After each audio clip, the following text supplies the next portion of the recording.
What is up, you guys? It is that time. It is time for another Photographer Spotlight episode. If this is your first time to the channel, I'm Michael Sasser, and that is too bright. That is still too bright. So if this is your first time to the channel, welcome, and you are here for Photographer Spotlight. And you're in for a treat because this episode we're gonna have Victoria from Victoria Caroline Boudoir. Now, I met Victoria because I saw a posing guide that she was selling, and her sales copy on that website was so incredible. I was hanging on every word. And so I reached out to her and I was like, oh my God, I love what you're doing. I checked out her website. Just everything on the website was amazing. Her imagery. So I reached out to her and asked her if she would be a part of this. She gracefully said yes. So we are gonna hear from her and hear how she books a whole bunch of clients when she's traveling and how she's able to create such incredible copy. If you guys have trouble writing, anything like that, she's gonna give you some amazing tips for it, along with a ton of other things. So let's go ahead and meet Victoria for another episode of Photographer Spotlight.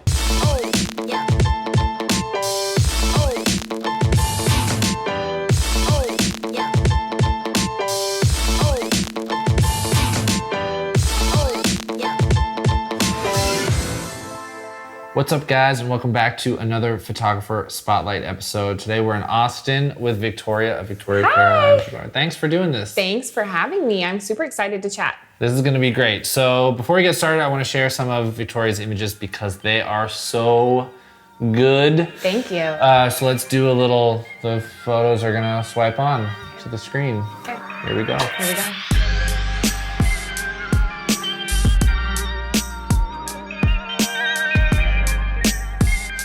Okay, so tell me a little, I know a lot about your business because we've been buds for a while now, for give or take 3 months now. Tell me a little bit about your business. How long ago did you start? Why did you start? Like how many sessions did you do last year? Things like that. Okay, so I started my business about 6 years ago. I was a senior at Texas A&M, and I had a very pregnant friend. And she wanted what she called sexy photos. And so I thought, okay, we're best friends. If you hate these, you can't be mad at me. And so we did the whole 2-hour, just really fun, different session. Before that, I had shot seniors. So hold on a second. So you're saying that your first boudoir shoot ever was a 42-week pregnant boudoir shoot? It was. I don't think I know anybody else who that's happened to. I'm so glad that I can fulfill that place in your life. Okay, so your very first shoot ever, maternity boudoir, for boudoir specifically. But before that, you shot? College seniors. So I really started it just to like make friends on campus, get to know people, get out of my very tiny apartment once in a blue moon. So I shot seniors my entire senior year. And then right towards the end of it, I realized really quickly that I was headed down a corporate road. I have a business degree. And so when I shot that session with my friend, I went home, and my husband was my boyfriend at the time. And I said, I'm doing it. I'm doing this full time. I'm going to graduate, get the degree, and I'm going to do this. And we did the sit down, like, let's talk about this. But I just knew that it was something that I was really passionate about. I wanted to pursue. So last year I did, on a travel month, when I was out of state, I probably did 16 to 20 sessions total over the month. Local, 8 to 12 a month. So why do you book more when you travel than when you do here? Because I have to have so many to go. I feel like I like to have a certain number. My hair and makeup artist comes with me, so I like to have a certain number for her. So when I travel, I like to do 10 to 12 when I'm there. I go for about 4 nights. Okay, do you also, because I think you said you don't, when you're in town, you don't shoot every day? Just Saturdays. So you just shoot Saturdays. So does that mean like when you travel, you can shoot on multiple, you don't have to shoot on just Saturdays? Right, so when I travel, I shoot Friday, Saturday, Sunday, Monday. So when I shoot here locally, I'll do 3 to 4 a day on a Saturday. That's crazy. Very physically taxing. Okay, so I only photograph one client a day. That's like, and I do same day sales sessions. Mm-hmm. So I know that's a little bit different in my business. But how are you able to organize, keep your energy up, give everybody a personalized experience, deal with, I'm sure, the light changes in the studio from your first shoot to your last shoot? How do you kind of manage all those things? I think by this point, it's just a very well-oiled machine. My hair and makeup artist is incredible. We share very much the same mission with every client, and she does a really great job warming them up, getting them ready so that by the time they're with me, I'm doing very little legwork on getting them comfortable. They're very comfortable by that point. So we start hair and makeup at about 9 in the morning in 2-hour blocks until the last person comes in. So they'll have about an hour and 20 minutes with her, about an hour with me. So they never see each other, and they don't really know that each other is doing the same day sort of thing. But I do my sales sessions a couple of days afterwards, either in person or on Skype. So I'm not really having to worry about that part the day of their shoots. Nice. Yeah. That's crazy. Okay, so I'm trying to wrap my head around this because it's awesome. So talk to me a little bit about the legwork that your makeup artist does. I feel like a lot of what we have learned to do is keep so much of the conversation about the client and really bringing the client full circle into their why. So I have my makeup artist very specifically ask them why they're doing this. And to me, it's such a great way of saying, tell me about your past, tell me about what's led you here without saying that. And so she can really let that client kind of sit in her why and bring her back to that right before a session. And it gets her really excited, even if she's nervous. And my hair and makeup artist is a hot mess. She will come in, Cindy Lou Who bun, no makeup, like yoga pants. And she's just so real and so funny. And I think that people just feel like they know her. She's very much a part of my brand. I feel like when people come in, they know they're going to see her. And she just gets them very comfortable. And so by the time they're with me, they just kind of feel like a friend to both of us. That's awesome. Yeah. I talk a lot about that. I talk about why hair and makeup is important in your session in the first place. And it's not just so that the pictures are better and their skin looks better and all of those things. You know, they feel more done up. But that time that they get prior to the shoot to sort of ease into the situation, to talk about their why, to get to know somebody who's a part of the business. All of those things is a good warm-up, build-up to their actual session. Yeah, I feel like the hair and makeup artist is definitely the buffer between the client and you. And so when I talk to photographers about selecting a hair and makeup artist or an editor or an assistant, it's more than just can they do the makeup. It's more than do they have the tools to pull it off. It's are they a good fit personality-wise? Are they going to show up on time? Are they going to make the experience about the client and not about themselves? That I think is important. For sure. Sometimes they can be like really chatty and talk about their problems and their what they're going through in life, and then their latest breakup, their latest party. Yeah. So I don't mind that they share or swap stories, but just making sure that all of the energy and attention stays on the client. For sure. Yeah, my big three with hair and makeup are that they're really good at their job. You know, they're good at hair and makeup, that they're easy to communicate with and get a hold of, and scheduling, they're on top of that. You're not like reminding them of shoots and they're showing up early, things like that. Then the third is that client comfort that that gets the client excited, not just comfortable, but excited to go up and do the shoot. Yes. And I always spend a little bit of time downstairs with the client at first, about the first 20 to 30 minutes to talk with them a little bit more, to kind of be a part of that why situation. And then when I leave, I know my makeup artist goes to work on like some girl talk and those sort of things. And I love that you kind of give them that space, because girl talk might be a little weird with it can you be hanging out. I've been around a lot of more girl talk than I ever thought I would be a part of, for sure. But I think as a guy in the space, they sort of just, I think something goes through their mind that's like, You've already heard this. Like, I'm sure you've already heard this. You know what we're talking about. Yeah. There's nothing we can get by you, you know. And so for that reason, they're more likely to open up in that particular setting with me. But it definitely there's no replacement for girls, for girl talk. Good exactly. Old girl talk. Yep, it's the best. Okay, so if you guys aren't following Victoria on Instagram, you have to. I mean, you just have to. Not only is your imagery really, really amazing, and the way that you talk about your photos really amazing, but something that I see you do over and over again is you ask a lot of questions. You're like constantly trying to engage your audience, and you're not just throwing, hey guys, this is my work, and this is why I did it. you're like engaging them. Why do you spend so much time doing that? So I put out quite a bit of written content, at least once a day, blog posts, Instagram captions, all those things. So over time, you start to think, what do I talk about next? And everything that photographers always tell me is, okay, I get it. You want to write, that's important, but I don't know what to write. And to me, the answer to that is with your followers. So when I'm thinking about what are my clients' pain points, it's better to just ask them than to guess. So I like to ask my clients or my potential clients, what is the one thing about boudoir that you're struggling with? What are you scared about booking a session? What's your biggest hang up? And just getting the answer so that I can then turn around and generate the content that speaks to that. I think last year I experienced a lot of growth in my private group. And for so many months, I had in my brain that their biggest hang up was pricing. And so for months, I created all this content around pricing and invest in yourself and this lasts a lifetime and all that good stuff. But when I polled my audience and asked them, why are you not booking a session or what's your fear? It wasn't pricing. It was weight or body issues. So I had spent all this time speaking to the wrong fear. So hold on. So say again what your question was that led to their answer being pricing. So there wasn't one. I just in my mind had thought that's got to be the hang up. It's got to be pricing. Because I'm not a $300 photographer. I've been doing this long enough and my pricing is set with intention.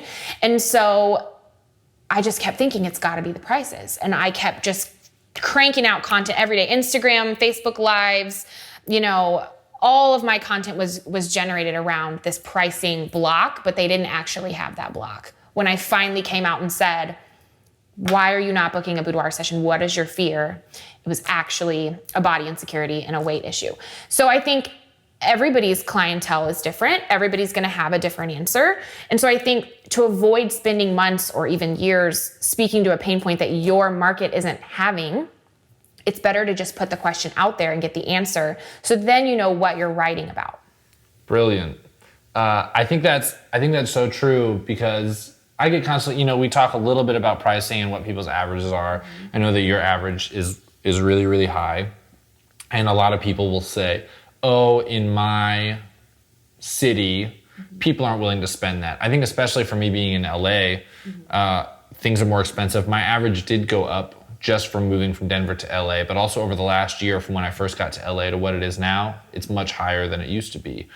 And those things are based around not the area that you live, but the experience that you give and how you connect to them. And so I think that's a good point. How can I drill into their head hard enough that this is an experience worth having? You don't logic them into it. Ask what, and that's the thing is like, I think money is, spending money, is it a good investment or is it not, is a very logical choice. But like I'm overcoming an image issue is a very emotional one. And people spend money based on emotion. And there were so many other answers too that I had never even considered. I started getting, well, I don't have a boyfriend to give these to. And you're starting to uncover these misconceptions that women are believing is truth as to reasons why they can't do it. And so I, after asking just once, had a list of like 10 different things that I had never thought to talk about as far as like what was keeping them from pulling the trigger. And I would have never known had I not just asked. And they're not, I think some people think, well, if I ask, I'm not going to appear as professional or I'm not going to look like I know what I'm doing. But I would argue the opposite, because then you can write content that really makes you look like you know what you're doing because you understand the actual pain point. I love that. And I also love that when somebody answers that question, they're kind of saying, prove me wrong. They're saying, well, I don't have a boyfriend to give it to, but I'm going to spend the time to message you to tell you that. Yeah. They're kind of saying, can you tell me that my reason is wrong? Because that's kind of what they're looking for. Yeah, and also I think by polling your audience and getting them to send that message to you and engage with you, isn't that part of a service you're offering before they've even booked you? Like they then think, wow, she sees me, she hears me, she's taking the time to have this engaging conversation with me about what my hang up is. She actually cares to help me hash it out than to just send me the pricing and send me on my way. So what's an example of, so somebody says, well, I don't have a boyfriend to give this to? So how do you go through the process of answering that question? So if somebody told me I don't have a boyfriend to give this to, I would first make some content about the number of women that come in every month that do this for themselves. I would pull... What do you mean by content? So I would make an Instagram caption, or I would talk about it on stories, some way that I could talk about, okay, out of the 12 people that come into the session every month, 8 of them are doing this for themselves. I would then uncover some testimonials that I have from women doing it for themselves. I would maybe even engage in like a Facebook Live where now you can invite them into your Instagram or Facebook Live, which I think is so fun, and talk to somebody who has no boyfriend, has no husband, and just needed this for them. And those are 3 really powerful ways that you're getting that objection. You're hitting it over and over again in the same space, but different avenues. That is so smart. And what do you, okay, I'm just trying to wrap my head around all of this because it's so brilliant. There are so many avenues at which you can connect with your clients via emails. If you have a decent Instagram following, or even if you don't, to not just write about it, but to speak about it. If you've got a Facebook group, you can talk about it in there. Pulling from past clients is brilliant because every client matters, and I think you're right. I think that's the biggest thing is people don't want to appear that they don't know what they're talking about. But I think so often people are thinking about this very next client. They're not thinking about the 10 after them that they can book. Well, and especially if we're talking about a photographer who might be struggling to get bookings right now, or they're not shooting, 10 sessions a month. Sometimes when I get these DMs as answers to my questions, I don't have a boyfriend. It's so unbelievably powerful to take 30 seconds and send a video response. That is something that I do. That is something that is such a powerful way to hit the objection that I have now found out that they have. And 8 times out of 10, that person is like, wow, she just sent me a video response. She cares. I'm going to do this.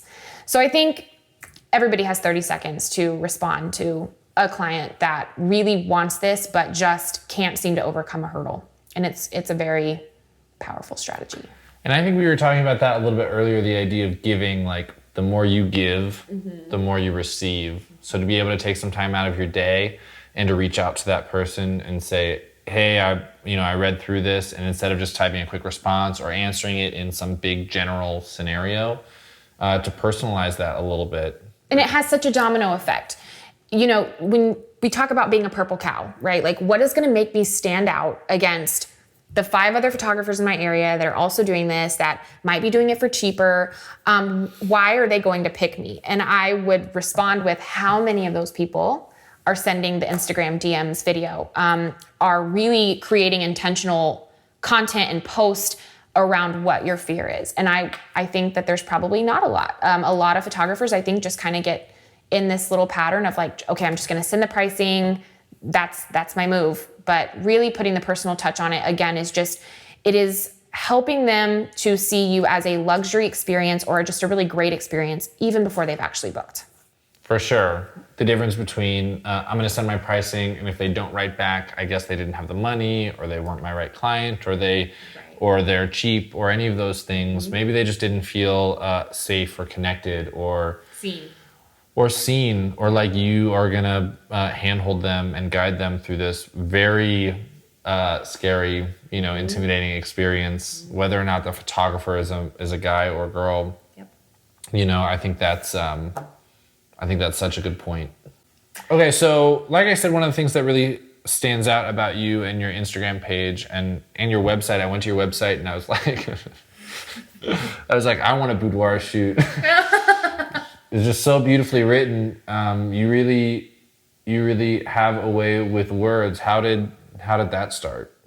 I think that before Boudoir came along, I had this idea about wanting to be like a New York Times bestseller, right? I wanted to write a book. And I've been writing since I was very small. I got that from my dad. He was just such a brilliant writer. But I started to realize that there was only so much I was really going to be able to do with images, right? Like eventually everyone has similar poses, or, you reach a certain level and everyone has a similar, level of work that they're putting out. And I just was trying to figure out how I was going to differentiate myself, especially since I came from such a small town to such a big pond up here, and there's a lot more really incredible artists. So I started to just realize that when people were coming from out of state and I had growth within my group that were people from very different areas, it wasn't my images that were drawing them in or getting them to book or this whole, it has to be you that photographs me. They all were citing my words and what I was writing and how I was connecting to them in that way as the reason that they were there, that they were booking, that they were feeling inspired in the morning.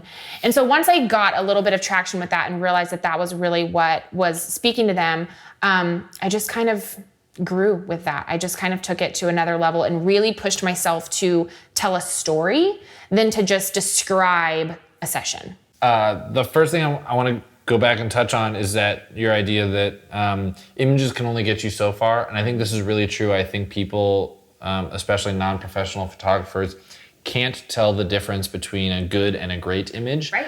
They can tell the difference between a bad and a good image, but between a good and a great image, they can't really see the difference. Yeah. And so what else are they choosing on? They're choosing on how well this person understands them, and using your words to do that is so powerful. I think a lot of photographers, their knee-jerk reaction to trying to compete in a market is just like, okay, well, I'll just price myself to be kind of in the middle or kind of similar, and that'll keep bookings coming in. But you're literally setting yourself up to be price shopped. So instead of having someone make a decision about me based on pricing or on images, because I'm not the best photographer in the world. That's just fact, right? Like there's always gonna be somebody better than you or doing something different than you. I would prefer for someone to choose me based on whether or not we connect. That's it. Because if we do, it means I will never have a mismatched client. Okay, so when you say telling a story instead of describing a session, I know that I have been guilty of getting into the groove of saying, Miss S came in for her session and she looked amazing in this blue, whatever lingerie set. What would you wear on your boudoir shoot? And it's asking a question, but it doesn't really, there's nothing for somebody to latch onto or get emotionally invested in that. Right. So how do you pull a story from their session? How do you continue to write something that you haven't written before? So for me personally, I have something that I call truth pillars about my life. There's like 8 pillars. And they're things that I could pull from. Why are you laughing at me? I just love this idea. I cannot wait to hear what it is. I do. I have truth pillars. So I talk about things like when I first started deciding I wanted to tell stories, I made a list of things in my life that were moments of impact. So success, pain, what is my joy? So hold on, is joy a pillar, or is the experience that you had around joy the pillar? Nope, experiences within joy is one pillar. You got to talk about the hard stuff, right? So what is my pain? Where does that pain come from? What all experiences did I have that I can vividly recount that were painful for me? Because chances are everyone else probably has a similar pain, right? What is my success, and how do I define my success? So making these pillars, I have 8. I'd have to pull my paper to get all 8 out of them. But then I have it written down, and I know at any given time, like, okay, today I've pulled my audience, and I know that their issue is weight or body image insecurities. So I'm probably gonna go to my pain pillar for that, right? And I'm gonna pull from that. What experience have I had like that I can talk about in a way where I can reframe it for them? So for me, I wait for a trigger. If I'm at the grocery store and I see a situation play out that to me triggers something else, then I know I have a story out of that. You can get triggers from songs, from quotes. One of my biggest hacks is when I'm feeling uninspired or I'm feeling like I just don't really know what I want to write about, I go to Pinterest, I go to motivational quotes, and I read and I read and I read. And I wait for a quote to trigger me to a story or an experience or something that I can write about. So I'll type like motivational quotes for women, inspiring quotes on doing something brave. And I'll see the quotes come up about bravery, and I'll be like, oh wow, like this one quote triggers me to think about this experience I've had where I had to get really brave and something beautiful came out of that. And then you talk about that experience. So every single one of my posts follows a recipe. So the very beginning, you can go through my Instagram, you're gonna smile when you see it because it's true every day. The very first sentence or thought is something that's gonna make you like, whoa. Called a hook, but I just like to call it whoa, like even with the motion, Okay. So like recently I talked about, I had asked the question, in my group, what are y'all struggling with? What are your struggles today? And it was a bunch of women talking about toxic relationships, being stuck in something, feeling like they weren't worthy. So I go back to my pillars, right? I pull the ex-boyfriend from college, right? That was really damaging to me. And so the very first sentence is, I really know what it's like to be screwed over or whatever. So it's obviously catchy enough for someone to keep reading.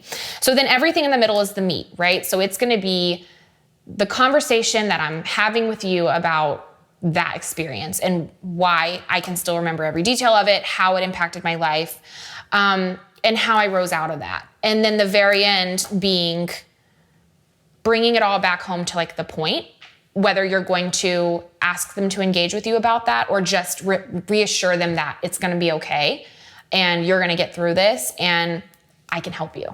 And so just kind of every single post following the storytelling format of you've got to hook them in first. You've got to say something shocking enough to make them stop scrolling. And then just tell the truth. Tell your truth the way that you know how. And then inviting them to engage with you. I love that. Because I think you're right. In order to connect with people, you have to share. You have to be honest. And it's so hard to do. It's one of the hardest things that you can do. But a long time ago, Brene Brown, if you don't know who she is, she's the best. And she said, you can either stand in your story and own it, or you can stand on the outside and hustle for your worthiness. And it just hit me like a ton of bricks. Because for so long, I just didn't want to say, I didn't want to share the hard stuff, right? Like special needs child and, a parent that has passed away and struggles in high school and, like all of the hard things. But I would never have been able to impact the women that I've impacted without just saying, you know what, this is what it is. And someone out there is going to get something out of this. It makes it worth it 100% of the time. Because we can pretend all day long that our life is perfect and that we have it figured out. But nobody's going to believe you.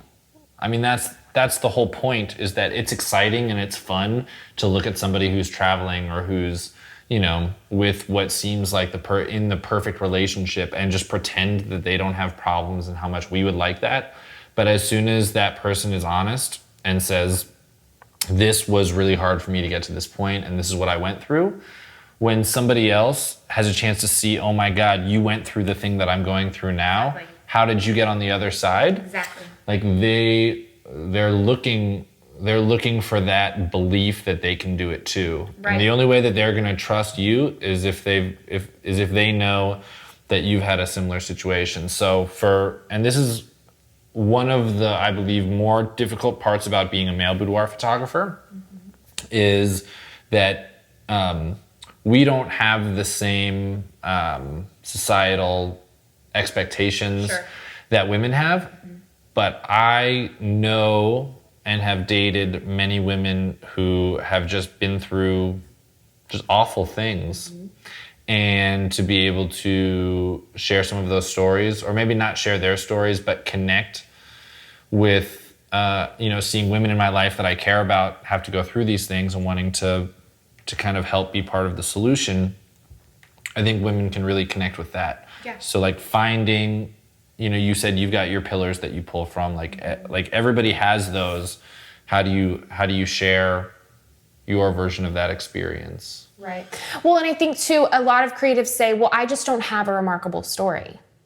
I don't have any of those things that have happened to me. I've had a relatively just boring life, but I think everyone has a story to share. And I think even if that's you getting on Facebook Live in your group at night with your popcorn, and your no makeup and you're just killing it in your sweatpants, just them seeing you be normal and like not have it all together, that's the way that you get someone to choose you versus someone who is standing behind their images and not in their story. I love that. Totally. I love that. So I know you've sort of gotten this down to a science, and you have something where people can follow it, and it's called Sexy Swipe Copy. Yeah. Okay, tell me a little bit more about what this is. So I have a collection of 45 of my most engaging posts that I've ever created that got tons of attention, connection, engagement, and I compiled all of them where you can literally just copy and paste into your own Instagram, Facebook, email, and you can use those to connect with your clients. They're based on lots of polls that I've done, lots of objections that I heard from clients who had already booked and come in and kind of told me more about objections that they had. And I wrote them based on my own pillars, but there's definitely room for you to go in and manipulate to match whatever it is that's going on in your own story. That's amazing. So it's something like you'll have a topic of like let's use pricing. So my favorite one, I'll tell you about my favorite one and how that worked. So we're waiting for triggers, right? So I'm in the mall and I'm checking out, and I always make it a point to tell people what I do. I'm comfortable telling people what I do. And she said, women all day, every day, oh my gosh, like that must be a nightmare. Like that's exactly why I'm not a makeup artist or, an esthetician. Women. And I just I didn't say anything. But I walked out thinking, why women? Why do I wake up and do this every day? Why do I still love it more than ever? So I crafted an entire post around why, even though it's the hardest thing I've ever done, do I still choose women? And wrote an entire post about why I still believe in that and why that's still important. So that's just a post that will definitely apply no matter if you're male, female, how long you've been shooting boudoir. It's a really good way to explain why you do what you do.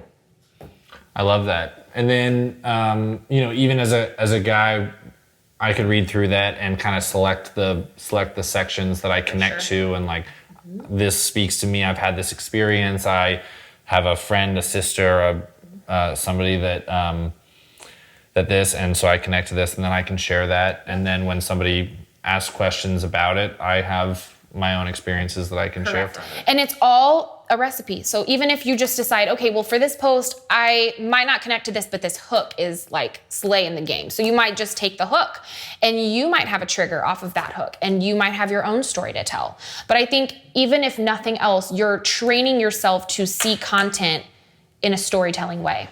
And you're learning how to craft your own based on my templates, basically. That is so helpful, because I have always found, I feel really comfortable in the imagery. I think photographers really feel comfortable in the imagery. Mm-hmm. Every time I go, it's the reason why I don't post. For the people who follow me on Instagram, they'll see that like there was a gap of like 6 weeks you didn't post anything, because I couldn't think of what I wanted to talk about. Right. I'm like, sure, I've got the images lined up in my software that's like ready to auto post, but I don't know what to say about the photograph. And some of it's just waiting for things you hear, right? Like I did a bridal expo and it was a bride who really wanted to do it. And the maid of honor came up and said, oh, maybe if I was in a different body, maybe if I had Photoshop. That was a major trigger for me, because I then could go in and talk about, okay, you said this about yourself. Would you say that to the bride? If the answer is no, why are you saying that to yourself? So really just turning a lot of it back around on them and waiting for things that you hear that make sense and can apply to your business. That's perfect. I actually have an Evernote document that's just when I talk to somebody about something, I'll write it down, I'll type it down. That's so smart. That's what I was about to say too. Just having a running list of experiences you have, even if you're thinking back like high school or childhood or anything you can think of that was a defining moment or something that really impacted the trajectory of your growth, your life, writing it down, jotting as many details as you can down, and just waiting for the right trigger to use it. That's so helpful. That's crazy helpful. Good. Okay, so the last thing I really want to cover is I like to travel a lot, and I've seen you travel also a lot, and you're shooting constantly when you travel. Yes. So tell me a little bit about how you got started with that and how you continue to book when you're away. Okay, so my start was obviously a little bit of a stroke of luck.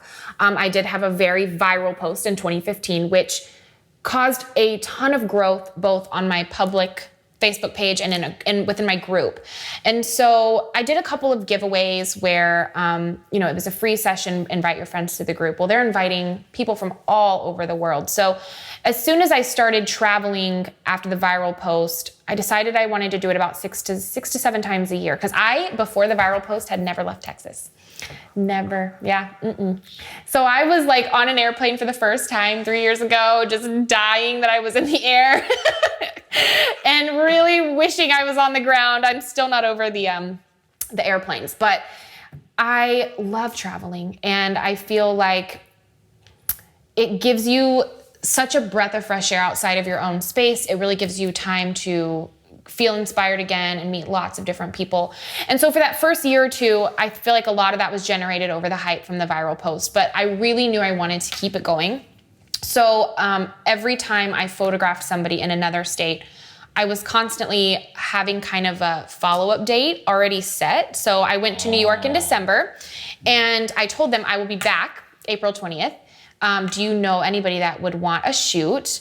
And I love Cara Marie's referral program, Book Her Friends. It's awesome.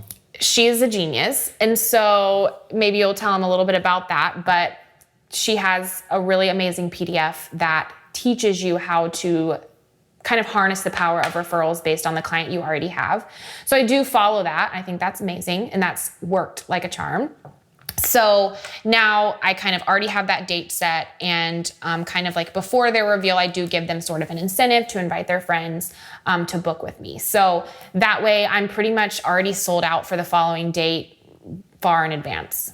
That is so smart to already have the next date booked.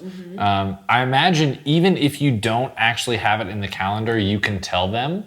And then if you get enough bookings, or if you start to get bookings, then you can actually book those tickets. Yes. But having a space blocked out, because otherwise you're just saying, hey, do you know of anybody? There's a chance I might come back. Right. We might. There's not enough urgency in that. There's not enough urgency. Being able to tell them, like, I'm coming back April 20th, half the spots are already gone. I only have X amount of dates available. Yeah. So originally I was doing New York once a year. This year I would love to do 4. So in order to make that goal happen, I really sat out in the beginning of the year and mapped out, like, I know I want to be there around these times, and just kind of riding on the coattails of really amazing referrals. And so I think a lot of that too, we were talking about earlier, really winning referrals come from a really winning client experience. And I think you can absolutely do that on the road, or, if you're branching out to other cities or places that are unknown to you, there's still so much potential to offer a really incredible experience. That's amazing. That's such a smart way to do it. So Cara Marie is another photographer in Austin, and I did a photographer spotlight with her earlier, so I'm going to link that above and below. And her Book Her Friends guide is really just for booking the clients that you already have. She's amazing. You will not regret it. So definitely check that out as well. But that's great to hear it's worked so well for you out, especially in other cities, because I think that's the dream of a lot of photographers, is to be able to travel and shoot and make money when they're in those places. Yes, it's really great for photographers too, who just feel so trapped in their area, who might be in really small towns or places where there's just not a lot of interest that they're feeling. I think both the Book Your Friends guide and just learning to translate what you do at home into other places gives you so much opportunity to just kick your zip code to the curb. Thank you so much for sharing so much. Thank you for having me. I hope all of you just learned so many good little nuggets to take into your own business. And I had so much fun. Absolutely. So if you're not yet following Victoria, I'm going to throw her Instagram again. Just really reading your Instagram posts inspires me to post more and to dig deeper and to share. I think more people need to know that you love Girl Scout cookies and chocolate milk. Like, it needs to happen. People need to know. Okay, so thanks so much for watching. Like, comment, subscribe. I haven't said that in a video in like a really long time. I feel like if you like it, you're gonna do those things anyways. It's necessary. It's necessary. Yep. Okay, I hope you guys get out there and shoot some new stuff, write about what you're doing, share some things, and I will see you in the next one. Good job. Good job. Thanks. No, you good job. You good job.